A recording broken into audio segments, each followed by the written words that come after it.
Hello बच्चों, क्या हाल चाल। तो अब हम लेके आए हैं आपके लिए बेटा लेक्चर नंबर 17। बहुत ही महत्वपूर्ण कंसेप्ट जो आपके एग्जाम में आती है बहुत। देखो बेटा, समझो ये स्पेशल केस में हम बता रहे हैं आपको जो है, और कुछ छोटे छोटे टर्म भी बताएंगे जो आपको एग्जाम में बहुत हेल्प करेंगे। ये चैप्टर बहुत महत्वपूर्ण है और इस यूनिट में जो है एक ही चैप्टर है, सिंगल यूनिट सिंगल चैप्टर। तो देखो बेटा, इसमें यह है कि कोई एक वायर है जिसकी लेंथ L है और एरिया क्रॉस सेक्शन A है। अब क्या किया, मान लीजिए इसे खींचा गया। खींचेंगे तो बेटा इसका एरिया क्रॉस सेक्शन क्या हो जाएगा, थोड़ा कम हो जाएगा और जो लेंथ क्या हो जाएगी, बढ़ जाएगी। मान लीजिए लेंथ जो है पहले थी L1, एरिया था A1, अब लेंथ जो बढ़ के हो गई है बेटा L2 और एरिया घट के हो गया है A2। अब ये पूछता है कि साहब जो है इसमें इस वायर के प्रतिरोध और विशिष्ट प्रतिरोध में क्या अनुपात होगा, R1/R2 क्या होगा और ρ1:ρ2 क्या होगा। तो बेटा ρ1:ρ2 हमेशा 1/1 रहेगा, क्योंकि जो है हमने बताया कि विशिष्ट प्रतिरोध पदार्थ के मटेरियल पर निर्भर करता है। ये जो है इसकी लंबाई के ज्यादा कम होने से नहीं चेंज होगा जब तक कि मटेरियल चेंज ना हो। कॉपर का मान लीजिए कॉपर की जगह आयरन का आ जाए तो हो जाएगा चेंज। ठीक है, तो ये आप रखो याद, इसमें आपको किसी प्रकार की कोई गलती नहीं होनी चाहिए। ये ऑब्जेक्टिव टाइप में आता है। आप मेरी बात को बहुत ध्यान से सुनिए, बहुत ध्यान से लिखिए। ठीक है, जब भी आप फिजिक्स जैसे पढ़ रहे हो तो आपके आंख बोर्ड पे रहे, कान मेरी बातों को सुने और जो है हाथ आपकी कॉपी पे रहे, पेन जो है आपका चलता रहे। अभी आप जो है एग्जाम से पहले जितना पेपर और पेन इस्तेमाल कर लोगे, खर्च कर लोगे बेटा, एग्जाम में उतना ही हो जाएगा फायदा।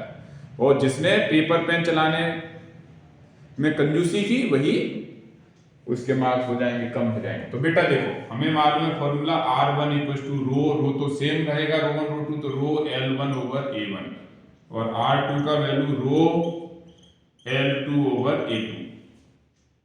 ठीक है, समीकरण 1 समीकरण 2, तो R1/R2 रो से रो कैंसिल आउट हो जाएगा बेटा, L1/L2 A2/A1। ये आ गया समीकरण नंबर 3। एक चीज यहां से क्लियर हुई आपकी जो है। अब देखिए, जब भी वायर का लेंथ जो है इंक्रीज हुआ तो इसमें एक चीज चेंज नहीं हुई, इसका जो द्रव्यमान भी चेंज नहीं हुआ और इसका जो है आयतन भी चेंज नहीं हुआ, है ना। मान लीजिए इसका द्रव्यमान नहीं हुआ चेंज, तो M1 = M2। M1 क्या होता है, डेंसिटी। अब आप डेंसिटी को मान लेता हूं मैं D, डेंसिटी रहेगी सेम, V1 = dV2। डेंसिटी से डेंसिटी कैंसिल, तो V1 = V2। तो V1 क्या है, A1 × L1 और V2 क्या बेटा, A2 × L2। समझना, तो ये क्या हो जाएगा, यहां से A2/A1 की वैल्यू आ गई बेटा L1/L2। Equation number 4। अब इक्वेशन 3 और 4 में रखो बेटा इसे जो है, तो R1/R2 आ गया L1/L2 और A2/A1 की वैल्यू भी L1/L2। कहने का मीन्स R1/R2 आ गया L1/L2 का होल स्क्वायर। ये आपको मालूम होना चाहिए बेटा। ठीक है, इसमें किसी को कोई प्रॉब्लम? ठीक है बेटा। अब देखिए, यदि हम इसी में रख दें L1/L2 का वैल्यू रखो इसमें जो है, तो क्या हो जाएगा बेटा, R1/R2 = A2/A1 का होल स्क्वायर। और अगर इसका रेडियस ऑफ क्रॉस सेक्शन जो स्मॉल r1 है स्मॉल r2 है, तो ये क्या हो जाएगा, πr2² का होल स्क्वायर। पाई से पाई खल्लास, क्या आ जाएगा, R⁴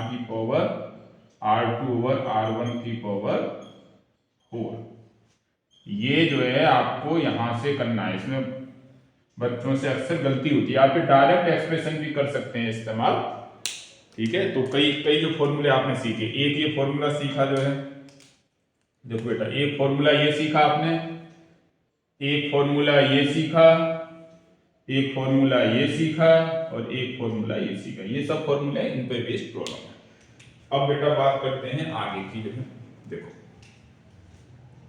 देखो प्रतिरोधों का श्रेणी क्रम और समांतर क्रम, सीरीज कॉम्बिनेशन, पैरेलल कॉम्बिनेशन आपके इस साल के कोर्स से हटा दिया गया है। उससे संबंधित जितनी भी प्रॉब्लम थी वो सब भी हटा दी गई हैं। तो मैं बता दूंगा आपको कौन कौन सी प्रॉब्लम एग्जाम्पल में हटाई है, कौन कौन सी प्रॉब्लम आपके जो है एक्सरसाइज में हटाई है। इसके लिए जब हम आंकिक प्रश्न करेंगे तो उस लेक्चर में वो सारी चीजें डिस्कस करेंगे। अब देखिए, अब हमें कुछ छोटे छोटे टर्म और सीखने हैं, है ना। कर लिया होगा नोट आप करते रहो साथ साथ, टीचर के साथ साथ आप दौड़िए और जो है उसे देखिए। फिजिक्स सीखने का सिग्मा रूल यही है कि आप लेक्चर को जो है बिल्कुल भी एस्केप मत कीजिए, शुरू से लेकर आखिर तक बहुत तल्लीनता के साथ देखिए, आपकी कंसेप्ट बिल्कुल क्लियर कट हो जाएगी। चलिए बेटा देखिए कुछ टर्म और सीखते हैं, जैसे कि करंट डेंसिटी, धारा घनत्व। देखो करंट डेंसिटी एक वेक्टर फिजिकल क्वांटिटी है, क्या बोलते हैं बेटा, धारा घनत्व।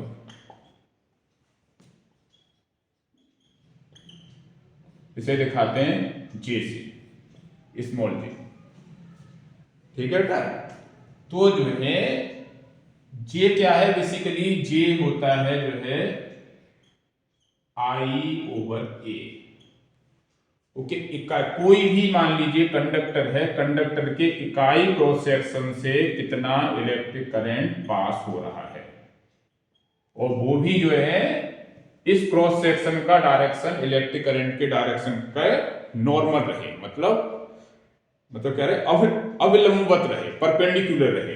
ये आपको मालूम है, ये सारा जो ds वेक्टर है, तो ये क्या रहे, लंबवत रहे, ठीक है। अगर मान लीजिए लंबवत नहीं है तो आपको मतलब लंबवत करना, मान लीजिए ऐसे ऐसे ऐसे होता तो सर इलेक्ट्रिक करंट जा रहा है, ऐसे जा रहा है, तो इसके इस जो है ds वेक्टर को इस इलेक्ट्रिक करंट की डायरेक्शन की नॉर्मल लाएंगे, तो मान लीजिए I की वैल्यू क्या हो जाएगी, j, और a क्या हो जाएगा, a cos थीटा, ठीक है बेटा। तो I की वैल्यू क्या हो जाएगी, j a cos थीटा, और अगर इसका हम वेक्टर फॉर्म लिखेंगे तो j डॉट a, दो वेक्टर फिजिकल क्वांटिटी हैं, उनका प्रोडक्ट एक स्केलर फिजिकल क्वांटिटी आ रहा है, इसीलिए बेटा I को हम स्केलर मानते हैं, और जो है j और a दोनों वेक्टर, तो j cos थीटा, ठीक है। इसका देखिए ऐसा ही मात्रक क्या रहेगा, अच्छा फिर j का डायरेक्शन क्या रहेगा, जो I का डायरेक्शन रहेगा, पॉजिटिव आवेश के बहने की डायरेक्शन के अंदिश होगा, या फिर इलेक्ट्रॉनों के बहने डायरेक्शन के विपरीत होगा।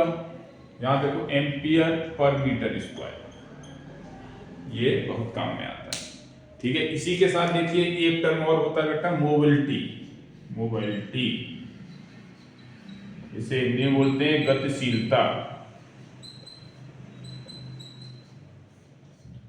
ये दिखाया जाता है बेटा म्यू से। देखो इसमें क्या होता है, ये म्यू इक्वल टू होता है vd, ड्रिफ्ट वेलोसिटी, अनुगमन वेग यूनिट क्षेत्रफल।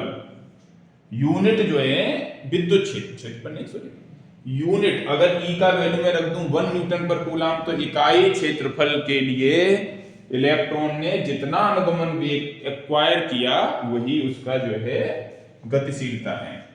तो बेटा देखो म्यू का वैल्यू क्या है, vd ओवर E, ठीक है। तो यहां से देखो vd का वैल्यू क्या है, म्यू इंटू E।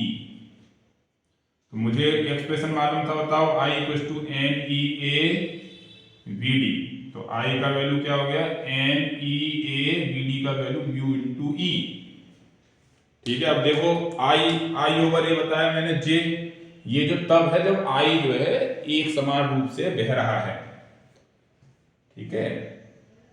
और आप जो है अगर मान लीजिए विद्युत धारा एक समान रूप से नहीं बहेगी, तब फिर आपको इस टाइप से करना पड़ेगा, J और स्मॉल एरिया वेक्टर ds है, तो इसका आपको इंटीग्रल करना पड़ेगा, इस टाइप से रहेगा बेटा। तो देखो यहां से I over A equal to N E mu E. I over A क्या रहेगा बेटा, जे रहेगा, तो J equal to N E mu E. तो म्यू का एक फॉर्मूला आ गया जे ओवर एन ई ई। ठीक है बेटा।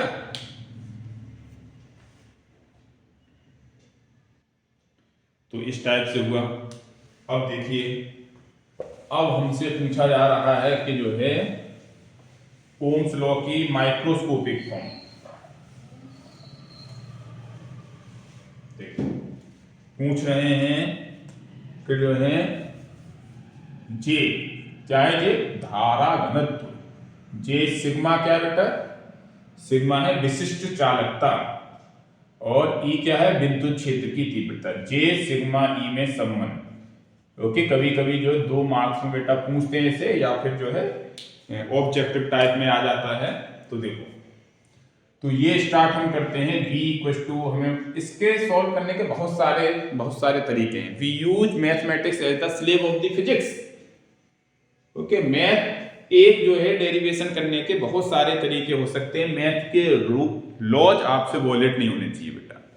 देखो v equal to I R होता है, v का वैल्यू क्या होता है e इंटू एल, ई सा आ गया। I का वैल्यू क्या होता है J इंटू ए, जे आ गया।